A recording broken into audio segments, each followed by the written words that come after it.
ഞാനുണ്ട് ഇവിടെ ചോദിക്കാൻ ഇന്നുള്ളത് ഐലം എന്ന കൊച്ചു ഗ്രാമത്തിലാണ്.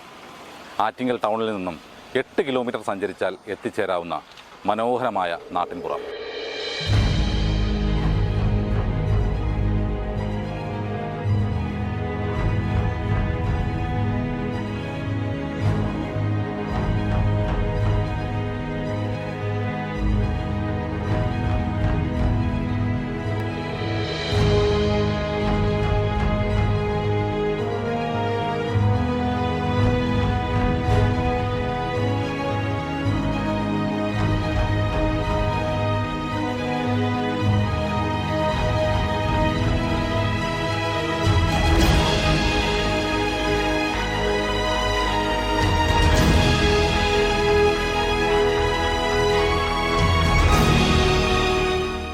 നാടിൻ്റെ വികസനത്തിനായി സ്വയം ചുരുങ്ങി സ്ഥലപരിമിതി കൊണ്ട് വീർപ്പുമുട്ടുന്ന ഒരു വിദ്യാലയമുണ്ട് ഇവിടെ. അതാണ് നമ്മൾ ഈ കാണുന്ന ഐലം ഗവൺമെൻറ് ഹൈസ്കൂൾ.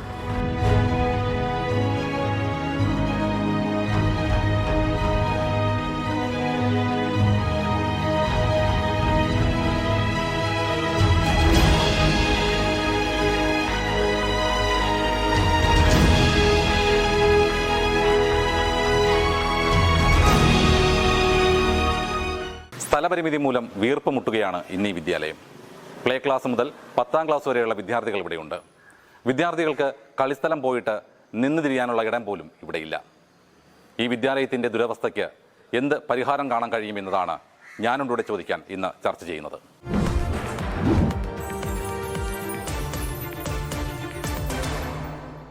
ഐലം സ്കൂളിൻ്റെ ഇന്നത്തെ അവസ്ഥ എന്താണെന്നുള്ളത് ഇവിടുത്തെ യുവാക്കൾ തന്നെ പറയും. ഐലം സ്കൂളിൻ്റെ ഇന്നത്തെ അവസ്ഥ വളരെ പരിതാപകരമാണ്. കാരണം നമ്മുടെ മക്കൾക്ക്, ഈ ഗ്രാമപ്രദേശത്തെ മക്കൾക്ക് പഠിക്കുവാനും കളിക്കുവാനും അവർക്ക് തമ്മിൽ കളിയും തമാശയും പറഞ്ഞിരിക്കുവാനും ഇവിടെ ഇടമില്ലാതായിരിക്കുന്നു. പഠിക്കുവാൻ ഇടമുണ്ട്, പക്ഷേ അവർക്ക് കളിക്കുവാൻ ഇടമില്ല, അവർക്ക് ഉല്ലസിക്കാൻ ഇടമില്ല. വല്ലാത്തൊരവസ്ഥയാണ്. ഇത് കണ്ടില്ലേ, ഈ കിടക്കുന്ന ഈ മതിൽ പൊളിച്ചിട്ടിട്ട് ഏകദേശം ഒരു 5 വർഷം അടുപ്പിച്ചായി ഈ മതിൽ പൊളിച്ചിട്ട്. ഇന്നത് വരെ അതിൻ്റെ സംവിധാനം ഒരുങ്ങിയിട്ടില്ല. ഇവിടെ ഈ ഐലം പാലത്തിൻ്റെ അപ്രോച്ച് റോഡുമായിട്ട് ബന്ധപ്പെട്ട്, പാലത്തിൻ്റെ പണി കഴിഞ്ഞപ്പോൾ അപ്രോച്ച് റോഡുമായിട്ട് ബന്ധപ്പെട്ട് സ്ഥലമെടുത്തതാണ്. എല്ലാ സ്വകാര്യ വ്യക്തികൾക്കും എടുത്ത സ്ഥലത്തിൻ്റെ പണം അവരുടെ കയ്യിൽ കിട്ടിക്കഴിഞ്ഞു. പക്ഷേ സ്കൂളിന് മാത്രം പണവുമില്ല, സ്ഥലവുമില്ലാത്തൊരവസ്ഥയാണ് ഇപ്പോൾ വന്നിരിക്കുന്നത്.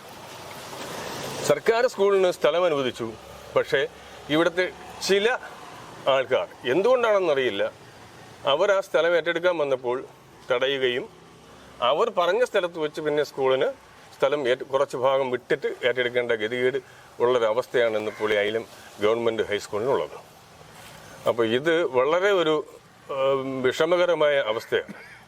നമ്മുടെ കുട്ടികൾക്ക് ചുറ്റുമതിൽ കെട്ടുന്നതിനെ കുറിച്ചും അത് ഈ സ്ഥലം, കുട്ടികൾക്ക് കളിക്കാനുള്ള സ്ഥലം പോലും ഇവിടെ ഇല്ല. അതുകൊണ്ട് കൂടുതലും ഈ ചുറ്റുമതിലില്ലാത്തതും ഗേറ്റില്ലാത്തതും ഒക്കെ പറഞ്ഞാണ് കുട്ടികളുടെ ഇവിടുന്ന് മാറ്റി ഇളമ്പയിലോട്ടും അവനോഞ്ചേരി സ്കൂളിലോട്ടും ഒക്കെ കൊണ്ടുപോകുന്നത്. അപ്പോൾ നമുക്ക് ഈ സ്കൂൾ നിലനിർത്തി കൊണ്ടുപോകണം. അപ്പോൾ സർക്കാരിൻ്റെ ഭാഗത്തുനിന്ന് അതിന് വേണ്ടുന്നുള്ള എന്താണെന്ന് വെച്ചാൽ നടപടി മുന്നോട്ട്, നമുക്ക് വേണ്ടുന്നുള്ള സപ്പോർട്ട് മുന്നോട്ട് ഉണ്ടാവണമെന്നുള്ളതാണ് എൻ്റെ ഒരു അഭിപ്രായം. ഞാൻ ഈ സ്കൂളിലെ 1983 മുതൽ അധ്യാപകനായി 2010 വരെ ഉണ്ടായിരുന്നു. 6 വർഷക്കാലം ഹെഡ് മാസ്റ്ററുമായി ഈ സ്കൂളിൽ തന്നെ സേവനം അനുഷ്ഠിച്ചു. ഞാൻ തുടക്കത്തിൽ ഇവിടെ വരുമ്പോൾ ഇതൊരു പ്രൈമറി സ്കൂളായിരുന്നു. 5ാം സ്റ്റാൻഡേർഡ് വരെയുള്ള ഒരു പ്രൈമറി സ്കൂളായിരുന്നു. ഒരു ഓല ഷെഡും ഒരു ഓഡിറ്റർ കെട്ടിടവും ഉണ്ടായിരുന്നു. പക്ഷേ എന്നെ അന്നും കെടാതെ ആകർഷിച്ച ഒരു കാര്യം, ഈ സമൂഹം വളരെയേറെ ഈ വിദ്യാലയത്തെ സ്നേഹിച്ചിരുന്നു. ഒരു പഴയകാല തലമുറ, എടുത്തു പറയാതിരിക്കാൻ നിവൃത്തിയില്ല. താഴമൺ തോട്ടം എന്ന് പറയുന്നൊരു വ്യക്തി, കട്ടക്കൽ രാഘവൻ പിള്ള, അതുപോലെ തന്നെ ആനന്ദൻ മാഷ്, ഇങ്ങനെ ഒരു ടീമുണ്ടായിരുന്നു. അവർക്കൊക്കെ ഈ വിദ്യാലയം വളരെ വലുതായിരുന്നു. ഇന്നിപ്പോൾ നമ്മളോടൊപ്പം ഇല്ലാത്ത സെയിൻറ്റ് ലാബ്ദീൻ സാറ്, അദ്ദേഹമൊക്കെ ഈ സ്ഥാപനത്തിൻ്റെ വളർച്ചയ്ക്ക് വേണ്ടിയിട്ട് ആത്മാർത്ഥമായി ശ്രമിച്ചു. ആ കാലഘട്ടത്തിലാണ് വക്കം പുരുഷോത്തമൻ മന്ത്രിയായിരിക്കുമ്പോൾ ഈ സ്കൂള് അപ്ഗ്രേഡ് ചെയ്ത് കിട്ടുന്നതിന് വേണ്ടിയിട്ടൊരു ശ്രമം നടത്തി. അങ്ങനെ ഇത് UP സ്കൂളായി 1985 UP സ്കൂളായി അപ്ഗ്രേഡ് ചെയ്തെടുത്തു. അപ്ഗ്രേഡ് ചെയ്തതിന് ശേഷം അന്നും ഇവിടെ 50 സെൻറ്റ് ഭൂമിയാണ് തുടക്കത്തിലേ ഉണ്ടായിരുന്നു. ഒരു LP സ്കൂളിന് തന്നെ 1 ഏക്കർ ഭൂമി വേണമെന്നാണ് സർക്കാരിൻ്റെ വ്യവസ്ഥ. എന്നിട്ട് പോലും 50 സെൻറ്റ് ഭൂമിയേ ഉണ്ടായിരുന്നുള്ളൂ. ആ 50 സെൻറ്റ് ഭൂമിക്കകത്ത് നിന്ന് തന്നെ UP സ്കൂളായി അപ്ഗ്രേഡ് ചെയ്തു. അന്നും സ്ഥലം ലഭ്യത ഒരു പ്രധാന പ്രശ്നമായിരുന്നു. എന്നിരുന്നാൽ പോലും ഉള്ള സൗകര്യങ്ങൾ വെച്ചുകൊണ്ട് സ്കൂള് മുന്നോട്ട് പോയി എന്ന് പറഞ്ഞാൽ പോരാ. പക്ഷേ ഇന്ന് നമ്മുടെ കുട്ടികളെ മുഴുവൻ അതാത് സർക്കാർ വിദ്യാലയങ്ങളിൽ ആകർഷിക്കാൻ കഴിയാത്തൊരു സാഹചര്യം ഉണ്ടെങ്കിൽ 1990 കാലഘട്ടങ്ങളിലൊക്കെ ഇംഗ്ലീഷ് മീഡിയം സ്കൂളുകളുടെ അതിപ്രസരം ഉണ്ടായപ്പോൾ കുട്ടികളെല്ലാം സർക്കാർ വിദ്യാലയങ്ങൾ വിട്ട് ഇംഗ്ലീഷ് മീഡിയം സ്കൂളിൽ പോവുക പതിവായിരുന്നു. പക്ഷേ അയലത്തെ പ്രദേശത്തിൻ്റെ പ്രത്യേകത എന്ന് പറഞ്ഞാൽ അയലം സ്കൂൾ വിട്ടൊരു സ്ഥലത്തും ഇവിടെ വിരലിൽ എണ്ണാവുന്ന കുട്ടികൾ മാത്രമേ ആ കാലഘട്ടങ്ങളിലൊക്കെ അന്യ സ്കൂളുകൾ തേടിപ്പോയിരുന്നുള്ളൂ. 2010 ഞാൻ റിട്ടയർ ചെയ്യുന്ന കാലം വരെയും സ്ഥിതി അത് തന്നെയായിരുന്നു. മെയ് അവസാനമായിരുന്നു നമ്മുടെ സ്കൂൾ അഡ്മിഷൻ ആരംഭിക്കുന്നത്. ഒരു കുട്ടിയും ചോർന്നു പോകുമെന്നുള്ളൊരു ഭയപ്പാട് നമുക്കുണ്ടായിരുന്നില്ല. പിന്നീട് ഞാൻ റിട്ടയർ ആകുന്ന വർഷമാണ് ശരിക്കും പറഞ്ഞാൽ എൻ്റെ കയ്യിലാണ് ഇതൊരു ഹൈസ്കൂളാണെന്ന് അപ്ഗ്രേഡ് ചെയ്തുകൊണ്ട് RMSയുടെ പേപ്പർ എൻ്റെ കയ്യിലാണ് കിട്ടുന്നത്. അതിനും ഒരു പ്രത്യേക സാഹചര്യം ഉണ്ടായിരുന്നു. സ്കൂളിൻ്റെ മികവുള്ള പ്രവർത്തനങ്ങൾ ഒരു അധ്യാപക ടീം, രക്ഷകർത്താവിൻ്റെ ടീം, രക്ഷകർത്താക്കളുടെ കൂട്ടത്തിൽ തന്നെ ആത്മാർത്ഥമായി പരിശ്രമിക്കുന്ന ഒത്തിരി രക്ഷകർത്താക്കൾ ഉണ്ടായിരുന്നു. അവരുടെ ഒരു മദർ PTA ഉണ്ടായിരുന്നു, PTA കമ്മിറ്റി ഉണ്ടായിരുന്നു. കാലാകാലങ്ങളിലുള്ള കമ്മിറ്റികളെല്ലാം സ്കൂളിൻ്റെ അഭിവൃദ്ധി മാത്രം ലക്ഷ്യം വെച്ചുകൊണ്ട് പ്രവർത്തിക്കുന്നവരായിരുന്നു. അതിന് കക്ഷി രാഷ്ട്രീയ ഭേദമില്ലായിരുന്നു. എനിക്കൊരു ചെറിയ രാഷ്ട്രീയ ബന്ധമൊക്കെ ഉണ്ടായിരുന്നെങ്കിൽ പോലും ഈ സമൂഹത്തിൽ എന്നെ അതിലുപരിയായിട്ട് സ്നേഹിച്ചിരുന്ന ഒരു സമൂഹം ഉണ്ടായിരുന്നു. അതുകൊണ്ട് തന്നെയാണ് എനിക്കിവിടെ ആത്മാർത്ഥമായ പ്രവർത്തനങ്ങൾ നടത്താൻ കഴിഞ്ഞത്. എനിക്കൊരു സർക്കാർ അംഗീകാരമൊക്കെ കിട്ടിപ്പോകുന്ന ആ സാഹചര്യം വരുമ്പോഴും ഈ ഗ്രാമപ്രദേശത്തെ ഈ വിദ്യാലയം വളരെയേറെ അറിയപ്പെട്ടിരുന്നു. കേരളത്തിലെ ഏറ്റവും അറിയപ്പെടുന്ന വിദ്യാലയങ്ങളുടെ കൂട്ടത്തിൽ തിരുവനന്തപുരം ജില്ലയിലെ മികച്ച വിദ്യാലയങ്ങളുടെ പട്ടിക തയ്യാറാക്കിയാൽ 10 എണ്ണത്തിൽ ഒരെണ്ണം അയലം സ്കൂളാകുമായിരുന്നു. നമ്മുടെ ബഹുമാനപ്പെട്ട MLA ശശി സാറ് പലപ്പോഴും പറയാറുണ്ട്, അയലം നിങ്ങൾ UP സ്കൂളിൽ നിന്ന് ഹൈസ്കൂളാക്കിയതാണ് ആ സ്കൂളിന് പറ്റിയ ഏറ്റവും വലിയ ഒരു ബുദ്ധിമുട്ട് അല്ലെങ്കിൽ ഒരു പരാജയം എന്നുള്ള നിലയ്ക്ക് അധികം സംസാരിക്കേണ്ടത്. അത് വേറെ ഒന്നും കൊണ്ടല്ല. പക്ഷേ ഇവിടെ സ്ഥല സൗകര്യങ്ങളില്ലാത്ത ഒരു സാഹചര്യത്തിൽ ഹൈസ്കൂളാകുക എന്ന് പറഞ്ഞാൽ കുട്ടികൾക്ക് നിന്ന് തിരിയാൻ ഇടമില്ലാത്തൊരവസ്ഥ. ഞാൻ സർവീസിലിരിക്കുമ്പോൾ തന്നെയാണ്, ഞാൻ നെറ്റ്മാഷല്ല, ഇവിടെ സർവേ നടന്നു. അപ്പോൾ അവിടെ നിന്ന് നേർ ലൈൻ വരത്താൽ പോകുന്ന പോലെ ഒരു 15 സെൻറ്റ് ഭൂമിയുടെ നഷ്ടം സ്കൂളിനുണ്ടാകുമായിരുന്നു. അന്ന് PWD നിന്നും മറ്റുള്ളവരുമൊക്കെ PTA കമ്മിറ്റിയുമായിട്ടൊക്കെ ചർച്ച നടത്തി. തൽക്കാലം ഇതിനെതിരെ നിൽക്കരുത്, ഇവിടെ വികസനം ഉണ്ടാവട്ടെ, റോഡ് വരുമ്പോൾ സ്കൂളിൻ്റെ സ്ഥലപരിമിതിക്ക് പകരം കോമ്പൻസേഷൻ നമുക്കുണ്ടാക്കാം എന്നൊക്കെ അവർ വാക്കാൽ പറഞ്ഞു എന്നുള്ളതല്ലാതെ ശരിക്കും ഒരു ഉറപ്പ് അല്ലെങ്കിൽ രേഖാമൂലമായ ഒരു ഉറപ്പൊന്നും നമുക്ക് തന്നില്ല. എന്നാൽ ഈ പറഞ്ഞതുപോലെ തന്നെ PTA-ക്കാരും അധ്യാപകരും എല്ലാവരും റോഡും വികസനവും പാലവും എന്നൊക്കെ പറയുന്നത് അവരുടെ ഒരു സ്വപ്നമായതുകൊണ്ട് തന്നെ സ്കൂൾ അധികൃതർ മാത്രം എതിര് നിൽക്കണ്ട എന്നുള്ള ധാരണയിൽ ഈ സ്ഥലം വിട്ടുകൊടുക്കുകയാണ് ഉണ്ടായത്. സ്ഥലം ഏറ്റെടുക്കുന്നത് സംബന്ധിച്ച് നമ്മൾ കുറച്ച് പേര് ഇറങ്ങിയിട്ടുണ്ടായിരുന്നു സ്ഥലം കണ്ടെത്തുന്നതിന് വേണ്ടി. അപ്പോൾ ആരും സ്പോൺസർ ചെയ്യാനോ, അതാണ് പറഞ്ഞത്, സാധാരണക്കാരായിട്ടുള്ള ജനങ്ങളാണ് ഇവിടെ കൂടുതലും ഉള്ളത്. അപ്പോൾ അവരെ നമ്മൾ ചെന്ന് ചോദിക്കുമ്പോൾ അവർക്ക് തരാനുള്ള ബുദ്ധിമുട്ടുകളും കാര്യങ്ങളൊക്കെ അവർ പറയുന്നുണ്ട്. അപ്പോൾ അതിനും സർക്കാരിൻ്റെ ഭാഗത്തു നിന്ന് നമുക്ക് എന്തെങ്കിലും മുന്നോട്ടുള്ള തീരുമാനം ഉണ്ടെങ്കിൽ മാത്രമേ പറ്റുള്ളൂ. സ്ഥലം ഏറ്റെടുക്കുന്ന ഇവിടെ അടുത്തെവിടെയെങ്കിലും സ്ഥലം നോക്കി ഏറ്റെടുക്കണം. കുറച്ച് പേരുടെ അവരുടെ സഹായവും നാട്ടുകാരുടെ സഹായവും എല്ലാം കൊണ്ട് നമുക്ക് സ്ഥലം കണ്ടെത്തി ചെയ്യണം. ചുറ്റുമതിൽ കെട്ടുന്നത് ഇവിടെ കുറച്ച് സ്ഥലം നമ്മൾ ഏറ്റെടുക്കുന്നത് സംബന്ധിച്ച് ഇവിടുത്തെ നാട്ടുകാരായിട്ട് അവിടെ കുറച്ച് കളിസ്ഥലമാണെന്ന് പറഞ്ഞിട്ട് അവർ പറയുന്നുണ്ടായിരുന്നു. അപ്പോൾ അത് ജില്ലാ പഞ്ചായത്ത് മെമ്പറും ബ്ലോക്കിൻ്റെതാണ്, ബ്ലോക്ക് AE ആണ് വന്നിട്ട് ഇതിൻ്റെ കാര്യങ്ങളെല്ലാം വാർഡ് മെമ്പർ എന്നുള്ള രീതിയിൽ എനിക്കിതിൽ വലിയ ഇടപെടലൊന്നും നടത്താൻ പറ്റില്ലെങ്കിലും അത്യാവശ്യം കാര്യങ്ങൾക്ക് എല്ലാത്തിനും ഞാൻ വരുന്നുണ്ട്.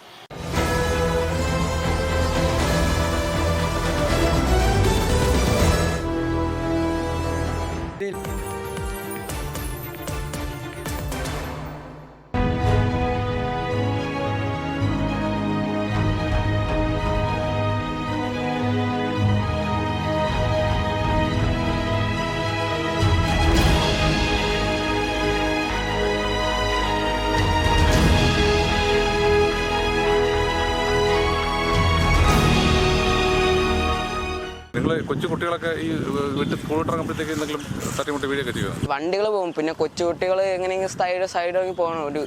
ഒരു മതിലാണ് ഈ ക്ലാസ് ഇവിടെ അത്യാവശ്യം. കൊച്ചുകുട്ടികളൊക്കെ ഓടിക്കളിക്കുമ്പോഴൊക്കെ വീഴും, അങ്ങനെയൊക്കെ റോട്ടിലൊക്കെ വന്ന് വീണാൽ വലിയൊരു അപകടത്തിന് കാരണമാകുന്നതാണ്. അപ്പം നേരെ ഒരു മതിലും വന്ന് ഒരു കളിസ്ഥലമൊക്കെ വന്നാൽ കുട്ടികൾക്കൊക്കെ ഒരു സേഫ് ആവുള്ളൂ. നമുക്ക് വേണ്ടി ഒരു കളിസ്ഥലമൊക്കെ ഒരുക്കി തരണം എന്നൊക്കെ നമുക്ക് പറയാനുള്ളത്. നമ്മുടെ തൊട്ടപ്പുറത്ത് കിടക്കുന്ന ഭൂമിക്ക് പോലും ലക്ഷങ്ങൾ കിട്ടിയതാണ്. ആ കുഴിയായി കിടന്ന പ്രദേശത്തിന് പോലും ലക്ഷങ്ങൾ കിട്ടിയപ്പോൾ നമ്മുടെ കണ്ണായ പ്രദേശം 15 സെൻറ്റ് ഭൂമി യാതൊരു ആനുകൂല്യവുമില്ലാതെ നമ്മൾ വിട്ടുകൊടുക്കേണ്ടി വന്നു. ഇതിൻ്റെ ഇടയിൽ നമ്മൾ വസ്തു വാങ്ങിക്കുന്നതിന് വേണ്ടിയിട്ട് ഒരു ശ്രമം നടത്തി. അവിടെ ഒരു ഭൂമിക്ക് അഡ്വാൻസ് ചെയ്തിട്ടില്ല, പക്ഷേ എന്നാലും വാക്കാൽ പറഞ്ഞിരുന്നു. ചെറിയ കളക്ഷനൊക്കെ എടുക്കുന്നതിനുള്ള ടീമൊക്കെ ഉണ്ടായി. ഒരു 50,000 രൂപ വരെയൊക്കെ അതിൽ പിരിവെടുക്കുകയും ചെയ്തു. അതിൽ അന്നത്തെ ഈ സ്കൂളിൻ്റെ ഉദ്ഘാടന ചടങ്ങ് കഴിഞ്ഞ് ബാക്കിയുള്ളതെല്ലാം ചെമ്പൂർ ബാങ്കിൽ കൊണ്ടുവന്ന് ഡെപ്പോസിറ്റ് ചെയ്യുകയും ചെയ്തു. പിന്നീട് കമ്മിറ്റി ഫലപ്രദമായി പ്രവർത്തിച്ചില്ല, അത് നടക്കാതെയും പോയി. എനിക്കിപ്പോഴും ഒരു പകരം പ്രതിവിധിയൊക്കെ ഇതിന് പറയാനുള്ളത്, സ്കൂളിന് സ്ഥലം വാങ്ങിക്കൊടുക്കാൻ നാട്ടുകാർ ആത്മാർത്ഥമായി സഹകരിച്ചാൽ കഴിയുമെന്ന വിശ്വാസക്കാരനാണ് ഞാൻ. അതിൻ്റെ ഒരു ഉദാഹരണം പറഞ്ഞാൽ, ഞങ്ങൾ കളമച്ചൻ മുന്നിട്ടിറങ്ങി 1.5 ഏക്കർ ഭൂമി ITIക്ക് വേണ്ടിയിട്ട് വാങ്ങിക്കൊടുത്തിട്ടുണ്ട്. അപ്പോൾ ഇവിടുത്തെ നാട്ടുകാർ ഈ സ്കൂളിന് വേണ്ടിയിട്ട് ആത്മാർത്ഥമായി സഹകരിക്കുകയും ചെയ്യും. അതുകൊണ്ട് അതിനൊരു ഫലപ്രദമായൊരു സംവിധാനം PTA കമ്മിറ്റിയും നാട്ടുകാരും എല്ലാവരും കൂടെ ചേർന്ന് ഉണ്ടാകുക എന്നുള്ളതാണ് എനിക്ക് ഒരു നിർദ്ദേശം. മറ്റൊരു ബദൽ നിർദ്ദേശം എനിക്ക് പറയാനുള്ളത്, നമ്മുടെ ഒരു 25 സെൻറ്റ് ഭൂമിയോളം വരുന്ന അപ്പുറത്ത് ചന്തയ്ക്കായിട്ട് ഉപയോഗിച്ചിരിക്കുന്നു. ഇപ്പം ചന്ത സജീവമൊന്നുമല്ല, പഞ്ചായത്ത് വക ഭൂമിയാണ്. അത് വിട്ടുകൊടുത്താൽ ഇവിടുത്തെ LP സെക്ഷൻ അങ്ങോട്ട് മാറ്റി പ്രവർത്തിപ്പിക്കാൻ കഴിയും. ഇവിടുത്തെ ഈ സ്ഥലമില്ലായ്മയ്ക്ക് ഒരു പരിഹാരം ഉണ്ടാകാൻ കഴിയും. ഇന്നത്തെ ഇവിടുത്തെ സ്ഥിതി എനിക്ക് നോക്കിയാൽ ഇവിടെ കുട്ടികൾ വരുന്നു. ഞാനാണ് എൻ്റെ കുട്ടിയെ ഈ വിദ്യാലയത്തിൽ അയക്കാൻ വൈമുഖ്യം കാണിക്കും. സ്കൂളിൻ്റെ മികവിൽ കുറവുണ്ടല്ല, സ്ഥല സൗകര്യമില്ല, സുരക്ഷിതമല്ല. അപ്പോൾ ഇത്രയും കുട്ടികൾക്ക് തിങ്ങിപ്പാർക്കാൻ ഒരു അസംബ്ലിക്ക് നിൽക്കാൻ പോലും ഇടമില്ലാത്തൊരു സ്കൂളെന്ന് പറഞ്ഞാൽ കേരളത്തിൽ ഇത് മാത്രമേ ഉണ്ടാകത്തുള്ളൂ. അപ്പോൾ അതുകൊണ്ട് അതിനൊരു ശാശ്വത പരിഹാരം ഉണ്ടാകുന്നതിന് ഒരു കൂട്ടായ പരിശ്രമം ഉണ്ടാകണം. നമുക്ക് സർക്കാരിനെ തന്നെ ശ്രദ്ധയിൽപ്പെടുത്തിയാൽ നമുക്കും കോമ്പൻസേഷൻ തരത്തക്ക രൂപത്തിൽ സർക്കാർ ഭൂമി വാങ്ങി നൽകുന്നതിന് വേണ്ടിയിട്ടുള്ളൊരു സമ്മർദ്ദം. അത് കഴിഞ്ഞില്ലെങ്കിൽ നമുക്ക് നാട്ടുകാർക്കെല്ലാവർക്കും, ഞാൻ ആ ഘട്ടത്തിൽ മുന്നിട്ട് നിൽക്കാൻ ഇപ്പോഴും തയ്യാറാണ്. നമുക്കൊരു ഭൂമി വാങ്ങുന്നതിനുള്ള ഒരു ടീമായിട്ട് തന്നെ പ്രവർത്തിക്കാം. പിന്നെ ഈ പറഞ്ഞതുപോലെ തന്നെ പഞ്ചായത്തുമായി സഹകരിച്ച് നമ്മുടെ ചന്തപ്രദേശം, ആ ഭൂപ്രദേശം ഭൂമി മുഴുവൻ നമുക്ക് വിട്ട് കിട്ടുന്നതിന് വേണ്ടിയിട്ടുള്ളൊരു നടപടിക്ക് സമ്മർദ്ദം ചെലുത്തുക. അപ്പോൾ അവിടെ ഒരു വിഭാഗം LP വിഭാഗം അങ്ങോട്ട് മാറ്റി പ്രവർത്തിക്കുമ്പോൾ ഇവിടുത്തെ ഈ ശ്വാസം മുട്ടിന് ഒരു ചെറിയ ആശ്വാസം വരും. ഇത്തരം നിർദ്ദേശങ്ങളൊക്കെയാണ് എനിക്ക് ഈ കാര്യത്തിൽ പറയാനുള്ളത്. നമ്മുടെ സ്കൂളിൻ്റെ വളർച്ചയ്ക്ക് വേണ്ടിയിട്ട്, സ്കൂളിനെപ്പറ്റി ഞാൻ പറഞ്ഞാൽ ഒരു സമൂഹത്തിൽ ഒരു വിദ്യാലയത്തിന് എന്തുമാത്രം സ്വാധീനം ചെലുത്താൻ കഴിയുമെന്നുള്ളതിൻ്റെ ഉത്തമ ഉദാഹരണമാണ് ഐലം സ്കൂൾ. ഐലം സ്കൂളിന് ഒരു കാലത്ത് ഐലം എന്നൊക്കെ പറഞ്ഞാൽ ഐലവും ആര്യനാടും ഒക്കെ ആയിരുന്നു കേരളത്തിൽ മറ്റൊരു തരത്തിൽ അറിയപ്പെടുന്ന പ്രദേശം. പക്ഷേ നമ്മുടെ സ്കൂളും പ്രദേശവും ഇതിൻ്റെയൊക്കെ വളർച്ചകൾ തമ്മിൽ ഇഴചേർന്നുള്ളതായിരുന്നു. സ്കൂളും വളർന്നു, ഒപ്പം സമൂഹവും വളർന്നു. സമൂഹം വിദ്യാലയത്തെ സ്നേഹിക്കുകയും ചെയ്തിരുന്നു. ഒരു വിയോജിപ്പും ഒരു എതിർപ്പും ഒരു മൂലയിൽ നിന്നും ഈ വിദ്യാലയത്തെ സംബന്ധിച്ചുണ്ടായ ഒരു അനുഭവം എൻ്റെ 28 വർഷ സർവീസ് കാലയളവിൽ ഉണ്ടായിട്ടേയില്ല. ഞാൻ ഏറിയ പങ്കും ഇവിടെ തന്നെയാണ്. ഞാൻ ഇവിടെ വന്നതിന് ശേഷം ഇവിടം വിട്ട് പോയിട്ടില്ലായിരുന്നു. എന്നെ ഒരുപാട് അധ്യാപകരൊക്കെ ആറ്റിങ്ങൽ ടൗണിലേക്കൊക്കെ നിർബന്ധിച്ചതാണ്. അപ്പോഴും എൻ്റെ ഒരു നിലപാട് ഇതായിരുന്നു, ഗ്രാമപ്രദേശത്തെ വിദ്യാലയങ്ങളൊക്കെ വളരണം, ടൗൺ ഏരിയയിൽ മാത്രം പോരാ. അപ്പോൾ അത്തരത്തിലുള്ള ഒരു സമീപനവും അതിനെനിക്ക് സഹായകരമായ ഒരു ജനപിന്തുണയും ഇവിടെ ഉണ്ടായിരുന്നു. അതിൽ ഞാൻ നേരത്തെ സൂചിപ്പിച്ച പോലെ ഒരു കക്ഷി രാഷ്ട്രീയ ബന്ധവും ഇല്ലായിരുന്നു. എല്ലാവർക്കും രാഷ്ട്രീയമുണ്ട്, പക്ഷേ സ്കൂളിൻ്റെ കാര്യത്തിൽ അങ്ങനെയൊന്നും ഒരു ചേരിതിരിവ് ഈ സമൂഹത്തിൽ എനിക്ക് അനുഭവപ്പെട്ടിട്ടുമില്ല. ഞാനിപ്പോഴും ആത്മാർത്ഥമായി സ്നേഹിക്കുന്നു. എന്നെ ഞാൻ ആക്കിയ വിദ്യാലയം ഇതാണ്. നമ്മുടെ സ്കൂളിൻ്റെ ചരിത്രം പറഞ്ഞാൽ ഇവിടെ ആദ്യമായിട്ട് ഈ കാണുന്നത് ഒരു MP ബിൽഡിങ്ങാണ്. അത് പണിയണമെങ്കിൽ പൈസ PTA നേരിട്ട് പണിയാനുള്ള എഗ്രിമെൻ്റ് വെച്ചു. വേണ്ട, വേറെ ആർക്കും കൊടുക്കേണ്ട കാര്യമില്ല, നമ്മൾ പണിഞ്ഞോളാം. പക്ഷെ പൈസ പണിഞ്ഞാലേ കിട്ടത്തുള്ളൂ. നമ്മൾ അതിൻ്റെ ഒരു ചരിത്ര സംഭവമാണത്. അതിനൊരു കടപ്പത്രം പുറപ്പെടുവിച്ചു, 1000 രൂപ വീതമുള്ള കടപ്പത്രം. നമുക്ക് 9 ലക്ഷം രൂപയായിരുന്നു ഈ കെട്ടിടത്തിൻ്റെ എസ്റ്റിമേറ്റ്. മുഴുവൻ പൈസയും പൊതുജനങ്ങളിൽ നിന്ന് കിട്ടി. അതെല്ലാം പണം കിട്ടിയപ്പോൾ തിരിച്ചു കൊടുക്കുകയും ചെയ്തു. അങ്ങനെ ഈ സ്കൂളിൻ്റെ ചരിത്രം പരിശോധിച്ചാൽ ഒരുപാട് പുതുമകളും അനുഭവങ്ങളും ഒക്കെ നമുക്ക് പറയാൻ കഴിയും. തീർച്ചയായിട്ടും ഈ വിദ്യാലയം നാൾക്ക് നാൾ വളരട്ടെ എന്ന് ഞാൻ ആശംസിച്ചുകൊണ്ട്, ഈ റോഡിൻ്റെ അപ്രോച്ച് റോഡൊക്കെ പണിഞ്ഞു, പാലത്തിൻ്റെ ഉദ്ഘാടനം കഴിഞ്ഞു. അപ്പോൾ കുറേ സ്ഥലം സ്കൂളിൻ്റെ സൈഡിലായിട്ട് കുറേ സ്ഥലം ബാക്കിയുണ്ട്. റോഡിനോട് ചേർന്ന് കുറേ സ്ഥലം ബാക്കി കിടപ്പുണ്ടായിരുന്നു. സർക്കാരിൻ്റെ അനുമതി വാങ്ങി സർക്കാർ സ്കൂളിന് അനുവദിക്കുകയും ചെയ്തു. അതിനുശേഷം ആ സ്ഥലം, അനുവദിച്ച സ്ഥലം ഏറ്റെടുക്കുവാനായിട്ട് സർക്കാരിൻ്റെ ബന്ധപ്പെട്ട ഉദ്യോഗസ്ഥർ വന്നപ്പോൾ കുറച്ച് നാട്ടുകാർ, എല്ലാ നാട്ടുകാരെയും പറയാൻ പറ്റില്ല, കുറച്ച് നാട്ടുകാർ അതിന് എതിർപ്പ് പ്രകടിപ്പിക്കുകയും അങ്ങനെ ആ ശ്രമം ഉപേക്ഷിച്ച് പോവുകയും പിന്നൊരു ദിവസം അവർ ഈ സ്ഥലം അളന്ന് തിട്ടപ്പെടുത്തുവാനും ഏറ്റെടുക്കുവാനും വന്നപ്പോൾ വീണ്ടും അത് ഈ സർക്കാർ തന്നതിൽ കുറച്ച്, വളരെ കുറച്ച് സ്ഥലം മാത്രം ഈ സ്കൂളിന് ഏറ്റെടുക്കുകയും അതിൻ്റെ മതിൽ കെട്ടുവാൻ തുടങ്ങിയപ്പോൾ സമയത്ത് ഈ നാട്ടുകാരിൽ ആരോ ഒരാൾ സ്റ്റേ വാങ്ങുകയും ആ പണി പോലും ഇവിടെ നിർത്തിവെച്ചിട്ട് പോകേണ്ട അവസ്ഥയാണ്. ഇന്ന് നമ്മുടെ കുട്ടികൾ പെട്ടെന്ന് റോഡിൽ ഇറങ്ങിയാൽ ഒരു വാഹനം വന്ന് ഇടിച്ച് അപകടം സംഭവിക്കുന്ന അവസ്ഥയിലാണ് ഇപ്പോൾ ഈ സ്കൂൾ. അയിലം ഗവൺമെൻറ് സ്കൂളിലെ സ്ഥലപരിമിതി മൂലം സ്കൂളിലെ കുട്ടികൾ കുറഞ്ഞുകൊണ്ടിരിക്കുകയാണ്. അതുപോലെ തന്നെ നമ്മൾ അപ്രോച്ച് റോഡിന് വേണ്ടിയിട്ട് എടുത്ത സ്ഥലം പോലും പൂർത്തീകരിക്കാൻ പറ്റാതെ കിടക്കുകയാണ്. പല തടസ്സങ്ങളും ഇങ്ങനെ നടത്തിക്കൊണ്ടിരിക്കുകയാണ്. അതിന് വേണ്ടുന്ന നടപടികളൊന്നും ഉണ്ടാകുന്നില്ല. അതുകൊണ്ട് സ്കൂളിലൊരു കോമ്പൗണ്ടില്ല. ആ കോമ്പൗണ്ട് വളെല്ലാം പെട്ടെന്ന് തന്നെ കെട്ടി അതിനെ യഥാസ്ഥിതിയിൽ ഗേറ്റും കാര്യങ്ങളെല്ലാം വന്നതിന് ശേഷം മാത്രമേ നമുക്ക് ഈ സ്കൂളിനൊരു ഇതാവുള്ളൂ. അതുമല്ല HS വരെ ആയ സ്കൂളിന് +2 വരെ അനുവദിച്ച് കിട്ടിയ സ്കൂളാണ്. പക്ഷേ സ്ഥലപരിമിതി മൂലം സ്കൂളിന് കുട്ടികളും കുറവായിരിക്കുന്നുണ്ട്. അത് എത്രയും പെട്ടെന്ന് സർക്കാരിൻ്റെ ഭാഗത്തുനിന്ന് ഒരു നീക്കങ്ങൾ ഉണ്ടാകുന്നുവെന്നും എല്ലാവരുടെ ഭാഗത്തുനിന്ന് ഒരു നീക്കം ഉണ്ടാകുമെന്ന് പറയും. പബ്ലിക്കിൻ്റെയും പ്രൈവറ്റിൻ്റെയും ഒരു സഹകരണത്തോടു കൂടി നമുക്ക് ഈ സ്കൂളിന് വേണ്ടി സ്ഥലം കണ്ടെത്താൻ കഴിയാവുന്നതേ ഉള്ളൂ. അപ്പോൾ ഈ വാർത്ത കൊണ്ട് നമുക്ക് അങ്ങനെ എന്തെങ്കിലും ഉപയോഗം ഉണ്ടാവുകയാണെങ്കിൽ സ്കൂളിന് സ്ഥലം കണ്ടെത്താൻ കഴിയുക, അതുപോലെ തന്നെ ആരെങ്കിലും സംഘടനകളോ മറ്റോ സ്ഥലം അക്വയർ ചെയ്യാനായിട്ട് ഫണ്ട് ചെയ്യുന്ന ഏതെങ്കിലും സംഘടനകളുണ്ടെങ്കിൽ അവരെല്ലാം നമ്മൾ പോയി കാണാൻ തയ്യാറാണ്. ഈ സ്കൂളിലെ കുട്ടികളും ഈ പ്രദേശത്തിൻ്റെ കുട്ടികളുടെ വിദ്യാഭ്യാസവും നമ്മളെ സംബന്ധിച്ച് ഏറ്റവും വലുതാണ്. വിദ്യാഭ്യാസമല്ലാതെ നമുക്ക് വേറെ ഒന്നും ആർക്കും കൊടുക്കാനില്ല. നമ്മളിലൊന്നുമില്ല. വിദ്യാഭ്യാസം കൊടുക്കുക, അവർക്ക് വേണ്ടിയിട്ടുള്ള മികച്ച സൗകര്യങ്ങൾ ഒരുക്കുക എന്നുള്ളത് ഈ ഓരോ നാട്ടുകാരുടെയും ഒരു പൊതുപ്രവർത്തനം എന്നുള്ള നിലയ്ക്കും എൻ്റെയും അതാണ് എൻ്റെ ആവശ്യം. ഇവിടെ ഉള്ളൊരു ഏറ്റവും വലിയ പ്രശ്നം എന്ന് പറയുന്നത് സ്ഥലം പരിമിതിയാണ്, സ്ഥലമില്ലായ്മയാണ്. അപ്പോൾ ഇത് സർക്കാരിൽ നിന്ന് ഇതിനൊരു പരിഹാരം ഉണ്ടാവണം. പിന്നെ ജനപങ്കാളിത്തത്തോടു കൂടി നമ്മളിവിടെ ഒരു ഫണ്ട് കണ്ടെത്താനും കൂടെ ഉള്ള ശ്രമം ഉണ്ടാവും. അതായത് എത്രയോ വർഷം കൊണ്ട് ഈ സ്കൂളിൽ 100% വിജയമുള്ളൊരു സ്കൂളാണ്. ഇവിടെ പഠിപ്പിച്ചിരുന്ന ഒരു പ്രധാന അധ്യാപകൻ മധു സാറിന് ഗുരുശ്രേഷ്ഠ അവാർഡ്, കേന്ദ്ര സർക്കാരിൻ്റെ അവാർഡ് വരെ കിട്ടിയ ഒരു സ്കൂളാണിത്. നമ്മളെല്ലാം പഠിച്ച് വളർന്ന് ഈ പരുമായതെല്ലാം ഈ സ്കൂളിൻ്റെ ഇതിലാണ്. ഈ സ്കൂൾ ഇങ്ങനെ ഈ ഒതുങ്ങിപ്പോകുന്നതിൽ നമുക്ക് വിഷമമുണ്ട്. അപ്പോൾ ഇവിടുത്തെ സംഘടനകളുടെയും പാർട്ടിയുടെയും എല്ലാം പങ്കാളിത്തത്തോടു കൂടി ഈ സ്കൂളിനെ ഒന്ന് വിപുലീകരിക്കണം എന്നുള്ളതാണ് എനിക്ക് പറയാനുള്ളത്. ഇവിടെ സുരക്ഷിതത്വം പ്രധാനമായിട്ട് ഈ മതിൽ പൊളിച്ചിട്ട് അതിൻ്റെ സൈഡ് വാൾ കെട്ടിയിട്ടില്ല. അങ്ങനെയൊക്കെ ഉള്ളൊരു സുരക്ഷിതമുണ്ട്. പിന്നെ ഈ വാഹനങ്ങൾ വരുന്നതും കുട്ടികൾ വരുന്നതും വിഷയമാണ്. കുട്ടികൾ വരുന്ന വിഷയം എന്ന് പറഞ്ഞാൽ ഇവിടെ ഏറ്റവും കൂടുതലുള്ളതെന്ന് പറഞ്ഞാൽ തെരുവ് നായ്ക്കളാണ് വിഷയം. അപ്പോൾ അതിന് ഇവിടെ ഒരു സ്ത്രീ ഈ ആറ്റിങ്ങയിൽ പോയി 5-6 ഈ ഫാമിൽ നിന്ന്, പൗൾട്രി ഫാമിൽ നിന്ന്, കോഴിക്കടയിൽ നിന്ന് അതിൻ്റെ വേസ്റ്റ് വാങ്ങിച്ച് റോഡ് നീളെ ഇങ്ങനെ ഇട്ട് ഈ നായ്ക്കളെ കൂട്ടുന്ന ഒരു സംവിധാനമുണ്ട്. അപ്പം നടന്നു വരുന്ന കുട്ടികൾക്ക് ബുദ്ധിമുട്ടാണ്, ഈ സ്കൂളിൽ വരാൻ ബുദ്ധിമുട്ടാണ്. പിന്നെ ഈ സ്കൂൾ വാഹനത്തിൽ വരുന്നത് ഏകദേശം ഒരു 10-15% കുട്ടികളേ ഉള്ളൂ. ബാക്കിയെല്ലാം ഇവിടെ ചുറ്റുവട്ടത്തുള്ള കുട്ടികൾ നടന്നു വരുന്നതാണ്. അതൊരു ബുദ്ധിമുട്ട് തന്നെയാണ് കുട്ടികൾക്ക്. അത് നമ്മൾ ഈ വഴിയോരത്തു നിന്ന് കാണുന്നതാണ്. ചില സമയങ്ങളിൽ ഞങ്ങൾ സഹായിച്ചാണ് വാഹനത്തിലൊക്കെ ഇവിടെ കൊണ്ടുവരുന്നത്. സർക്കാരിൽ നിന്ന് നല്ലൊരു ഫണ്ട് കിട്ടുമെങ്കിൽ ഇവിടുത്തെ PTA-യും നാട്ടുകാരും നമ്മൾ പാർട്ടിക്കാരും സംഘടനകളും എല്ലാം കൂടെ ചേർന്ന് ഒരു ഫണ്ട് സ്വരൂപിക്കാമെന്നുള്ള ഒരു വിശ്വാസം എനിക്കുണ്ട്. അപ്പോൾ അങ്ങനെയാണെന്നുണ്ടെങ്കിൽ സർക്കാരിൽ നിന്ന് അതിന് നല്ലൊരു ഫണ്ട് കിട്ടണം, അതിനുള്ള അനുമതിയും കിട്ടണം. എങ്കിൽ മാത്രമേ ഈ സ്കൂളിൻ്റെ സ്ഥലപരിമിതി, ഇവിടെ ഈ പരിസരത്ത് സ്ഥലം കിട്ടാനില്ല, അങ്ങോട്ടോ ഇങ്ങോട്ടോ മാറി അത് വാങ്ങാനും കഴിയുള്ളൂ. അപ്പോൾ അതിൻ്റെ പ്രധാനമായിട്ടുള്ള ഒരു ഫണ്ടാണ്. അയിലം സ്കൂളിനെ സംബന്ധിച്ചെന്ന് പറഞ്ഞു കഴിഞ്ഞാൽ നമ്മുടെ ഇവിടുത്തെ PTA-യും പൊതുപ്രവർത്തകരും എല്ലാം എപ്പോഴും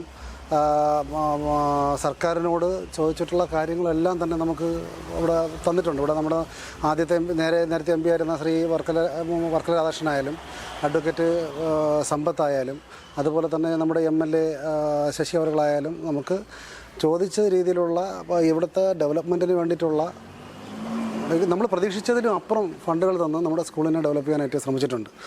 അപ്പോൾ അവരോടെല്ലാം നമ്മൾ വളരെ നന്ദിയുള്ളവരാണ്.